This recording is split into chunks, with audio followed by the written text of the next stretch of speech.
Hello and welcome to Myth Monsters. My name is Erin and I'll be your host for these little snack bite-sized podcasts on folklore and mythical monsters from around the world.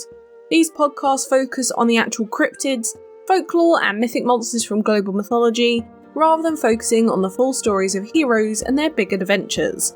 I'll also be dropping in some references that they have to recent culture and where you can see these represented in modern day content so that you can learn more and get as obsessed as I am about these absolute legends of the mythological world.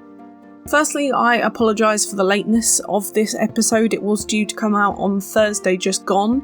However, as you probably all know, Her Majesty the Queen passed away on Thursday evening, and I decided that out of respect and pure admiration realistically, I decided not to post it and actually not post it for the rest of the week. So you're getting 2 this week off me as a catch up. But we're looking at cryptids again this week, which you all know I love, and we're heading back to Africa, which we haven't done for a little while either, so should be a fun one. Yes, we are looking at the wonderful legend of the Congo, the Mokele Mbembe, this week. If you've not heard of this monster, firstly, where have you been? It's a massive monster within the African society, so it's a real big one. It's one of the biggest cryptids and definitely the most popular African cryptid too. Although my personal favourite is the Grootslang still. I still will stand by that. The Mokele Mbembe is described as an elephant-sized water beast that is said to be long-necked, long-tailed, herbivorous creature that is said to lurk in the deep swamps and lakes in the Congo River. It's particularly associated with the Lukula region and Lake Tele, but it's reported from a number of other bodies of water within this region. Apparently it lives within the caves that have been washed out by the river in the clay during the evening. Before we get into the monster though, let's talk about its environment, because I had no idea about anything to do with the Congo before I researched this one. It's the second longest river in Africa and the world's deepest river at 720 foot deep, which in comparison to Loch Ness, for example, which we talked about, which is the UK's deepest body of water, is 750 foot deep. So it's not far off. You would think that maybe the Congo is deeper, and that's what I was expecting, but alas, no, Loch Ness is pretty crazy deep. So we know that these kind of creatures could potentially live within them, as this debate has gone on with Loch Ness and the lakes in Canada forever. But anyway, the Congo runs through the Republic of Congo, obviously, Angola, Zambia, Cameroon and Tanzania. So you can imagine how many different nationalities might have seen this monster, and certainly maybe it belongs to one of those cultures instead. Now Mokele Mbembe is said to be of a brownish grey colour, with smooth skin, and it has that long neck and tail kind of like an alligator, but it only has one tooth. However, it is very long, and it does sometimes get mistaken for a horn in some cases. It generally looks very similar to a sauropod, which was a 4-legged, long-necked dinosaur back in the day, but I guess that's kind of more suited to our origin bit later on. It's said that although it's incredibly rare to see, it's also incredibly violent and aggressive to any boats or ships that come across it. However, it would never eat the humans on board, it would just kill them, as they're herbivores and they only hunt for food in the daytime anyway.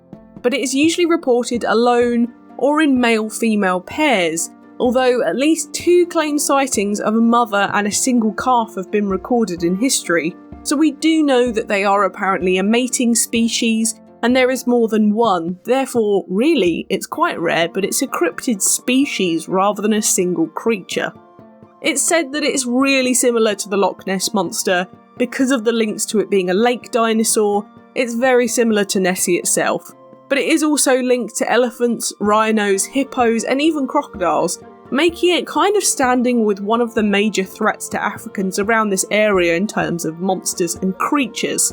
Although I will say, I think the best summary view is a German explorer back in 1938 said this about the monster, and this is a great explanation of what realistically I've just said, but it sounds better coming from him. The belief in a gigantic water animal described as a reptile with a long, thin neck exists among the natives throughout the southern Cameroons, wherever they form part of the Congo basin and also to the west of this area, doubtless wherever the great rivers are broad and deep and are flanked by virgin forest. This belief seems to be widespread throughout the Congo basin. This monster is herbivorous and mostly feeds on the luxuriant aquatic vegetation of this region. To do this, it does not come out of the water until after sunset. Its preferred habitat is in places where, as a result of the force of the current, deep and peaceful creeks have formed. These are the features common to all indigenous stories of this kind. Now let's move on to etymology. Mokele Mbembe is a Lingala word, which is the spoken language of the Congo, and it means one who stops the flow of rivers. I imagine this is because of the beast's large size, that it could possibly stop rivers if it turns sideways slightly, much like that ship that got stuck in the Suez Canal a few years back. I imagine it would be like that. It does though have some other names however, such as Nyamala, Yagonini, Badigui, Kikuru, Zuji, Nsanga, Umbilinutu, or most often Imela Ntuka. These are all different language names for the same kind of monster. However, the Imela Ntuka was definitely one in and of itself as a monster, as well as the Nsanga, which was definitely believed to be more of a crocodile-based monster. But of course, these will probably have their own episode down the line. If I can learn how to pronounce them, that would be great. But sometimes they were used as other names for the Mokele Mbembe too. The first written description of the Mokele Mbembe was in 1909 and was described in a book called Beasts and Men by an infamous game hunter called Carl Hagenbeck. He said that when the locals told him to go looking for this monster, they described it as a half-elephant and half-dragon. However, Hagenbeck described the monster himself in the book, saying that it could only be some kind of dinosaur, seemingly akin to the Brontosaurus. This was followed by a German officer in 1913 called Ludwig Freiherr von Stein-Zuloznitz, who went out to the Congo to lead an expedition and sent through all of his observations to a really famous German writer, Wilhelm Bosch, who was then writing a book on dragons called Drachen, Sag- und Naturwissenschaft, or translated into English by Willy Ley, the dodo, the lungfish, and the unicorn in 1948. That's definitely not what the German says, just as a note there. This described the Mokele Mbembe as the smooth-skinned, long-necked monster that we know today, and was the widespread inspiration for where this monster came from after word of mouth. There were a couple more sightings between the 1910s and the 1980s, with few especially during the 1930s, with an anonymous Belgian traveller, and I think it was Poirot, personally, saying the following: "It exceeds the tallest trees. The body is like that of a formidable ox with a large tail. Its neck is immense and ends in a rather small head, on which it has a large crest like a cockscomb. It dwells in the swamps and swims at a very great speed. In Kasai, I even heard of a native chief who jealously guarded the tail of a brontosaur." This actually leads us really nicely onto the whole dinosaur saurian idea of the Mokele Mbembe. There have been tales throughout the 1900s that there were still saurian-type dinosaurs living out their days in the forests of Africa, completely away from society and hidden from human sight. Saurians are described as a large, smooth-skinned, four-legged dinosaur that have really long necks, much like a brontosaurus, for example. That's the go-to with common dinosaur types. However, they are not known for their swimming, either way, but it is very truly believed that there were dinosaurs living in these parts of Africa until quite recently. And actually, just to go on from this, there's even a Marvel universe in which they meet one of the X-Men villains called Sauron, who, much like the Lord of the Rings character, is named, yes, but he is very literally a full-on dinosaur with hypnosis and flight powers. He looks like a dinosaur, but he looks more like a pterodactyl. But that's some random place in the African rainforest too that they just find. But however, I digress. More modern media. But reports of this were actually media sensations in the early 1910s across Europe and America.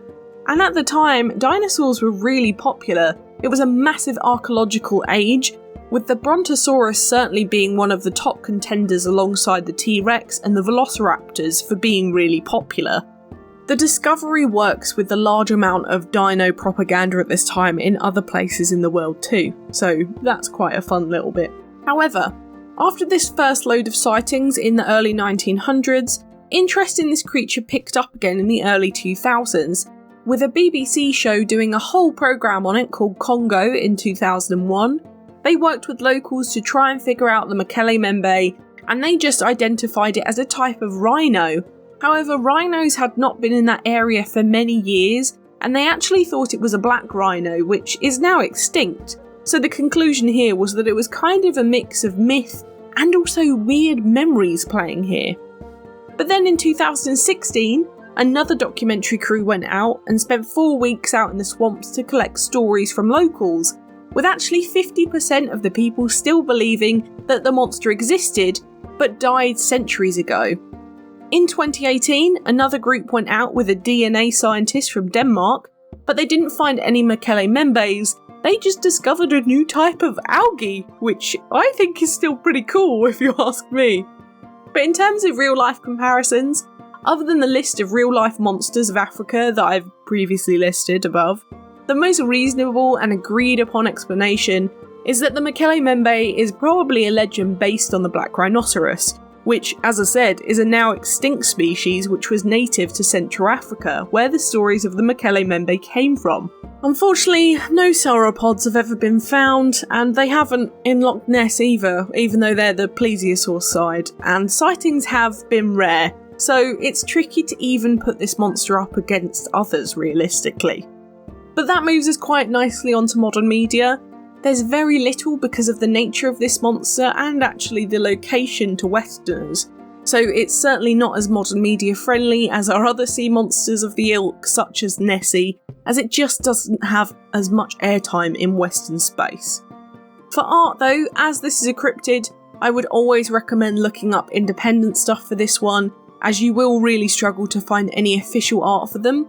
I found my one after quite a lot of digging for my advertising this week, but it could realistically be any dinosaur painting. I don't think it's actually backed up that it's Mokele Mbembe. I just thought it looked slightly more towards our theme, I suppose, and the background of the Congo River. I'm not sure, but I went for it anyway. But for movies, we have Baby, Secret of the Lost Legend, The Dinosaur Project, Godzilla King of Monsters, and The Explorer. For TV, we have The Secret Saturdays, Congo, Monster Quest The Last Dinosaur, and The Secret Files of the Spy Dog. In video games, we have Senran Kagura, Shin Megami Tensei, and Steppenwolf The X Creatures Project. My book recommendation this week, I would really recommend one of two books. Firstly, for specifically Mokele Mbembe stuff, I would really recommend Mokele Mbembe, Mystery Beasts of the Congo Basin by William J. Gibbons.